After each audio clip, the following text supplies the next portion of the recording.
તો શ્રી કુળદેવી રેકોર્ડિંગ સ્ટુડિયોમાં જોરદાર રેકોર્ડિંગ કર્યું છે.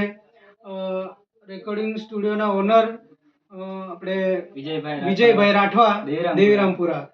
તેમની પહેલી વાર મુલાકાત બહુ સારી અને સારી રીતે થઈ છે અને એમનો સ્વભાવ બી બહુ સારો છે અને સારા માણસ છે. તો આ સંજયભાઈની એક ઝલક ટીમની તમને બતાવી દે.